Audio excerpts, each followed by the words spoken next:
Welcome back to ladder racing. So this time we are racing the GTR Griffins. It's in the Glasgow reverse 6 laps, which is about 19 kilometers, give or take. It's a nice little quick circuit. There's a little 2 bumps in the middle, but there's really no climbing. It's quite a quick one, really. We did well. You're gonna have to watch the video to see if we actually won or not, but we did well. Things will be changing for me. We'll explain that later on in the video, what's happening and what's going on. And if you want to see what's going to happen in the future, please like, subscribe, keep up to date with what's going to happen. Because next is going to be a bit of a challenge for me. What's going to happen next? But we'll get into that in a little bit. So as always, I go through the list of who we're racing, and I try to pick out the person that I think is the one that I need to beat. It's not if I'm going to come first or not, it's I pick the person that I think is closest to me and try to stay ahead of that guy. If I can stay ahead of that guy, I'm doing my job. Everybody's got a certain level where you can pick 1 or 2 people in the team where you know if you're going to get ahead of that guy, you're doing your best. So for me, it was 2 people. One was called Tate and one was called Scott. They were the closest to me in stats. So for sprinting stats, I'm a little bit faster than one of them, not as fast as the other one. On the 20-minute stats, same thing again. I'm a little bit ahead on the 20-minute, half an hour and 60-minute stats. But that is my, what do you call it? I'm a diesel, would I say, with an okay sprint. That's basically what I would call myself. So I'm good at long distances flat, and I'm okay at a sprint at the end. I have endurance. I can go at quite a decent pace for a long period of time. It's the climbing that lets me down still. But I picked those 2 as my 2 people to beat. So let's get into the video and let's see how we did. So here we are again, just like normal, straight off the bat, straight out, drop some watts down, see who comes along. Try to stay out in front a little bit. And this is where you can see how people are going to perform. Are they going to push to keep it up? Are they going to try and get in front? For me, I like to get fast out the gate, but I don't really like to be out in front. I like to be 2nd, 3rd, 4th place, save a little bit of energy, get the draft. It's smart. You know, you don't want to burn up being in front on the first lap because you're not going to win it on the first lap unless you are going to make a big gap. But as you can see, we didn't make any gap at all. We're all stuck together in one group. And that is pretty much everybody is together. Nobody is dropped yet. So that's good. So as we're going through the first part of the lead into the first lap, nobody's really trying anything. I think this first lap was more of just feeling each other out. So we got a feather on the first one. I wasn't too lucky with the power-ups, I would say, until the end, last maybe 2 laps. The power-ups, I don't know, I didn't get the power-ups I wanted at the right time. Feather is good for the climb. There's a little bit of a climb coming up in the middle. Anvil is good on the way down from the climb. You know, other than that, there are no other power-ups on this one, just the feather and the Anvil. So it's the usual suspects up in front, and drop a little bit of power to keep up with the group to get up that little kicker there. And that's basically it. It's basically just try to stay with the group for as long as I can, see who pushes, see who can push on the climbs. Try to feel it out a little bit. There are a couple of people here, like this guy Jackson. I noticed on the climbs, he was quite quick on the way up. You see, he got the polka dot jersey on that one, and looks like everybody got PBs on that one by the looks of the confetti flying everywhere. But everybody's sticking together, so it's going to end up two of us and two of them in one group, and then the rest in another group, which is good because then you know roughly who you got to beat in the group. So basically at the start of the third lap now, we're all still together in a small group. We are 3 and 2 from them. And this is how it's been the last 3 laps, is this small group. The group behind us, they are doing a fantastic job. They're all sticking together. Our guys are doing a great job staying with them. And this is where the little climb hits. You see, they raced past me. I tried to drop down a few watts just to keep up. Tried to keep up in front of them. And I wasn't planning on doing anything on this third lap. My plan was on the 5th lap to go for it. But as it happened, as soon as I got to the top of that climb, I started to pull away. When I saw I was a couple of seconds ahead, I decided to just try to keep up as much power as I can for now and see how far I can go ahead. Take this lap basically to the end and see if they catch up, or I pull away. Now, if they did caught me up by the end of this lap, I would have dropped down the power again, got back in the group and stayed in the group probably to lap 5 or lap 6 and then pushed it again. As it happened, they didn't push like I thought they would. I think because of the last 3 laps, I was going out a little bit, dropping back a little bit, out a little bit. And I think maybe it caught them a little bit unawares and that they thought I would drop back again. But this time I kept up the power, and by the end of this lap, I'm 12 seconds ahead. So 12 seconds is an okay gap when it's only 3 kilometer long laps. So I thought, okay, let's keep up the power. The guys in the team said, yep, you keep up the power, go for it. They stuck together, so it's going to come down to that small group again. So doing what I do, what I would say I do best, is power on through for a long distance on a relatively flat course. And that's what I did.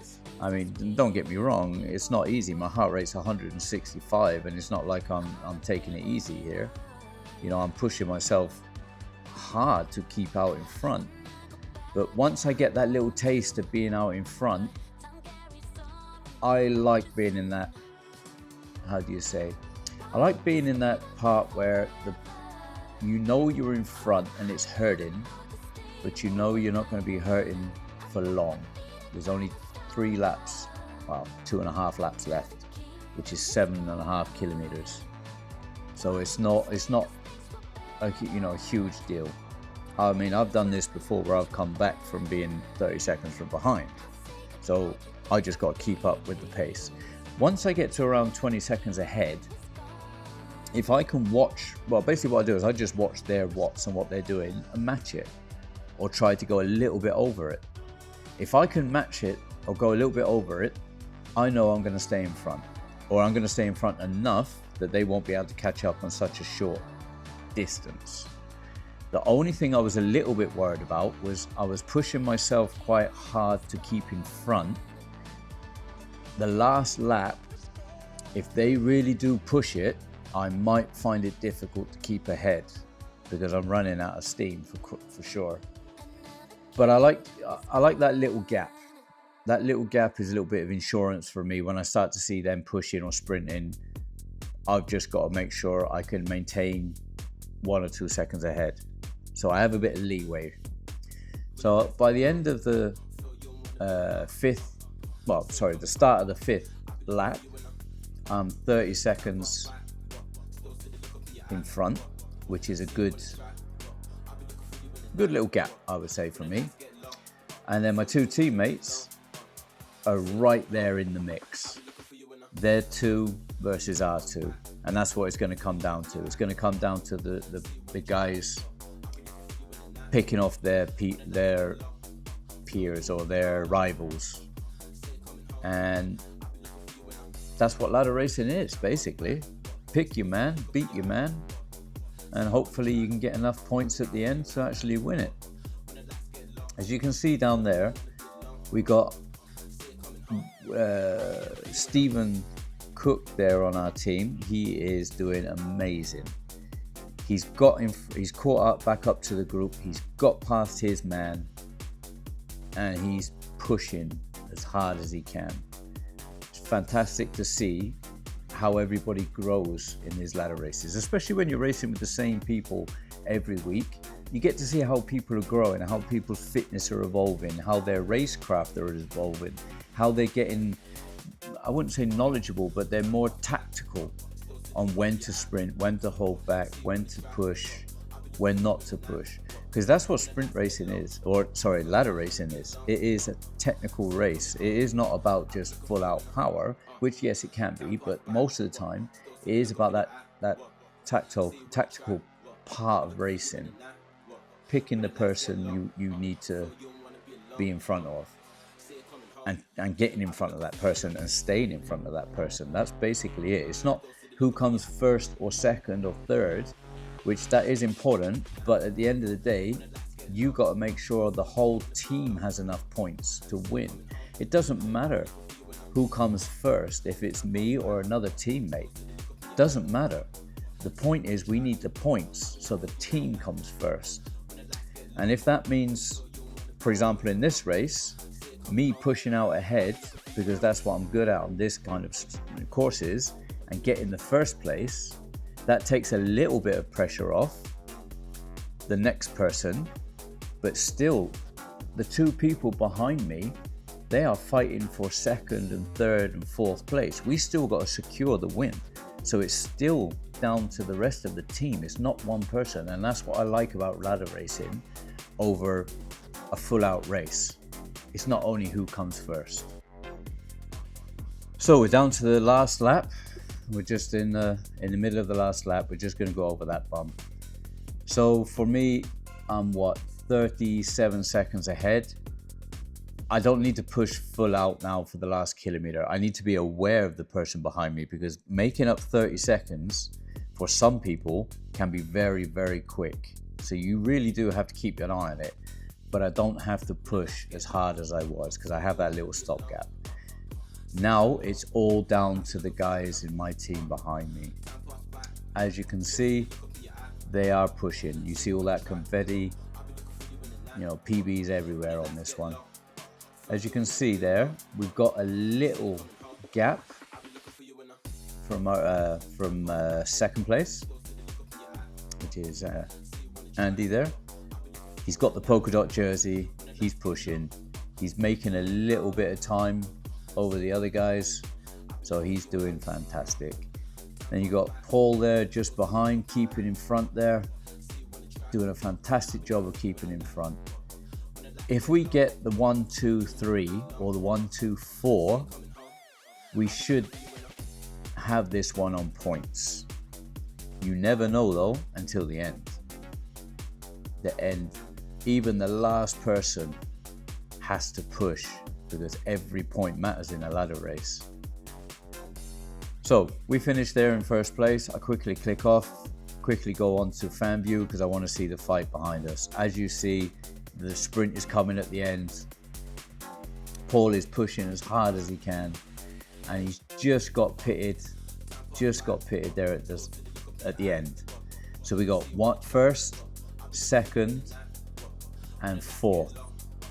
That should be enough points to take it, but you never know, so everybody's got to push. So as we go down, you can see this guy on our team, he has a monster sprint. He's up to 13 watts per kilo there, and he cruises past his man, and he takes 3 seconds on him just on the last 200 meters there. Then we got down to down to the last member in the team, just coming over the line. He's done a fantastic job this race. He's beat his man, which is what I was saying in the first place. You've got to choose your person, you've got to beat that person. He's way ahead of his. He's doing fantastic. He's really pushing it, you can see. And it's fantastic to see how everybody's growing over the months and how the fitness of everybody and how everybody's learning how to race. And he even sprints at the end. Look at that. What a champ. Sprints at the end when you know there is, basically there's no need to. There's nobody in front of you and you're way ahead of the guy in front of you.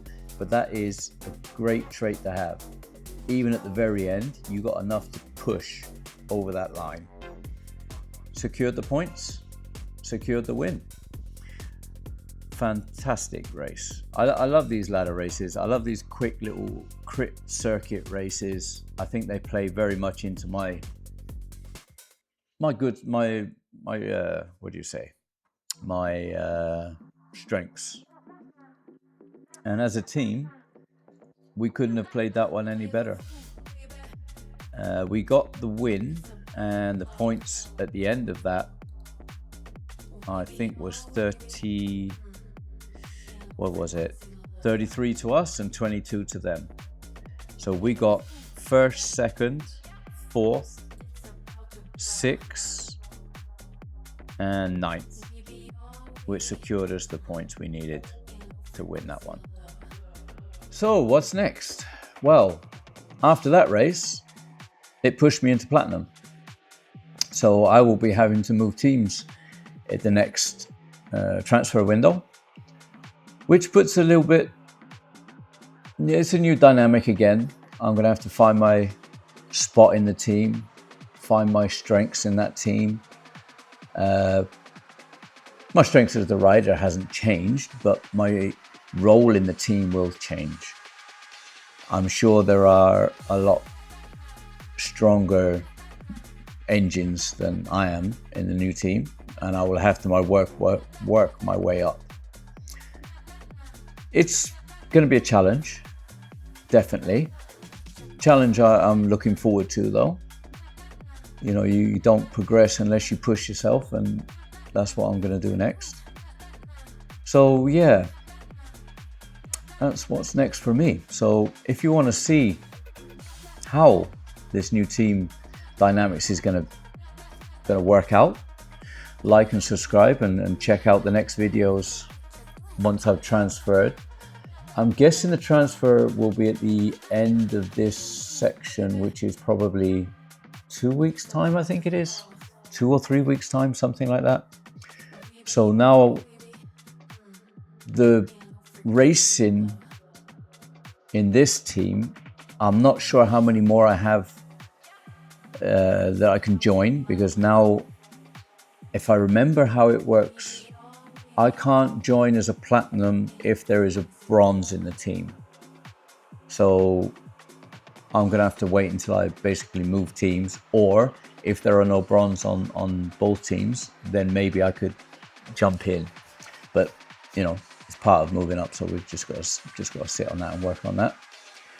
But thanks to, I would say, TrainerRoad and working with them has helped me a lot to understand the dynamics of training. So my training was jump on Zwift, do a lot of zone 2, YouTubed a lot of it, see how, you know, other people are doing it. And that's what I was doing for a long time. A lot of zone 2s and then pushing in races, nothing really structured. TrainerRoads, after working with them for the last couple of, I would say about a month and a half now, 2 months, I've seen a big increase in my endurance and my long distance power, and I can understand better how they put together the workouts, the VO2 max workouts, the pushing 125% of your FTP, you know, like intervals and stuff like this. That I understand a lot better now than I did before, and I can see the results. So trust the process. I guess it's working. I'm seeing the results. You know, I am stronger in certain areas, climbing is still one I want to work on though. So after I've done this outdoor ride on the 20th of this month, I will go back to putting in a training plan to make me or help get me stronger at climbing. That's going to be the next plan, and that's something I'm going to work on this winter. So when the winter hits and the indoor cycling starts again and the outdoor slows down, that's what I'm going to work on. So if you like this video and you want to keep up with what's coming next after changing teams, please like and subscribe. Check out this video. YouTube thinks you'll enjoy it, and I'll see you in the next one.